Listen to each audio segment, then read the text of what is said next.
Shibolagawa ngenda kukyalira ku mukunja atasera nendeeyo bagambye mulwadde ngenda kunona ddagala lyange naye twongere okumusabirako bagambye mbu mulwadde muyinnyo tufukamire tusabeko tufukamire tumusabire.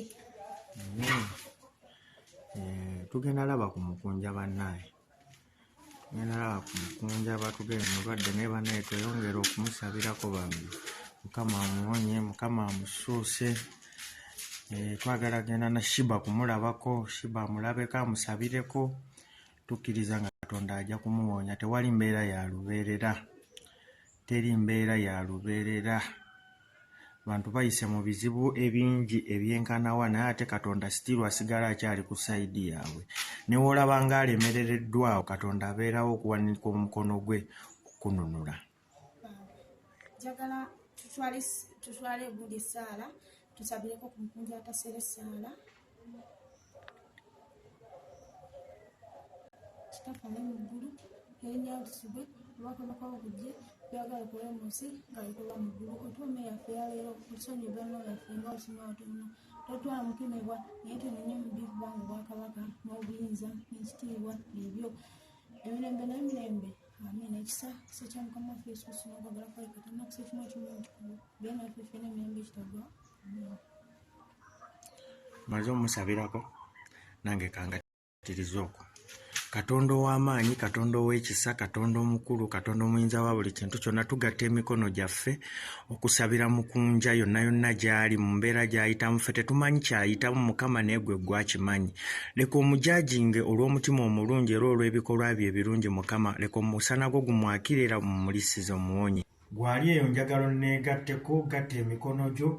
Bayibuli egamba babeera ababiri oba abasatu Katonda alibeera mu masekkati gaabwe. Njagala tusabire ku mukunja banne tewali kirema. Katonda gwe ndabye ng'akola Katonda mulabye ng'awonya endwadde mulabye ng'alalusa abalogo mulabye ng'alwana entalo abo abeefuula ab'amaanyi n'abateeka wansi w'ebigere byaffe n'abaswaza n'abaddusa mu maaso gaffe.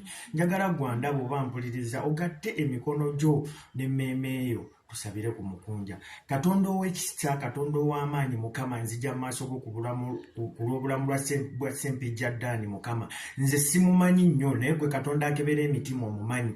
Ng'olwo omukono gwo Isaaya 5:9 Bayibuli egamba nti ye gwe Katonda laba omukono gwo tegulemererwa. Leka omukono gwo Mukama ogugolole ogusisinkanye mukunja okwate buli awabadde wamuluma Mukama okwate buli awabadde wamuluma buli kunyigirizibwa kwabadde ayitamu Mukama. Bayibuli egamba Isaaya 4:2 nti we tunaayita mu mazzi amangi onaabeera wamu naffe. Leka gwe Katonda eyayimirira wamu ne Misaki ne Saddulaki mu muliro ogwaka nga basibiddwa ne gutabookya. Gwe Katonda wa Danyeri eyayimirira ne Danyeri mu bunnya bw'empologoma oyimirire wamu ne mukunja ne mu kaseera kano akazigizigi. Leka otunulye mu mutima gwe olw'ebikolwa bye ebirungi by'azaakolera abantu Mukama osinziire okujajinga okumuwonya. Leka omukono gwo Mukama gumuwonye. Leka okomyewo essanyu leka okomyewo ekitiibwa leka okomyewo okuganja leka omukomyewo mu nnomo sensize leka omukomyewo mu bulamu bwe obw'okutegeerera obweyagaza Mukama.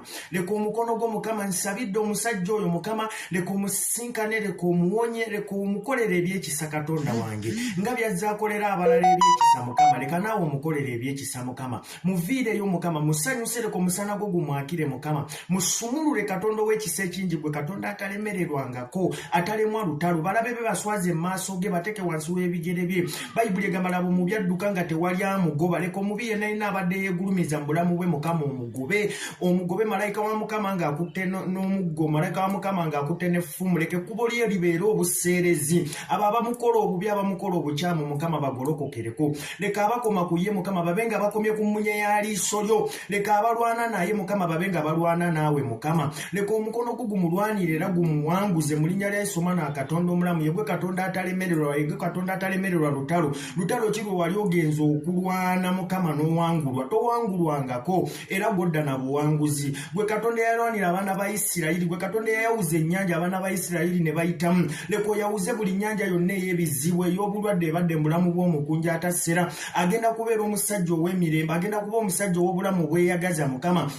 Musumulwe Mukama Katonda gwe Katonda eyawonya Yobu yali mugenge ne mu kaseera kano nga mukunja alabikanga omuntu ng'agaaniddwa ensi ng'alekeddwawo ng'abantu bonna bamuvuddemu bamusudde. Leka gwobeere balindirira Yesu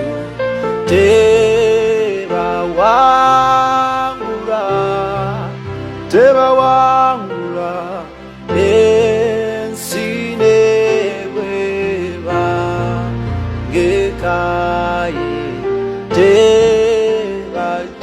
tebagidduka.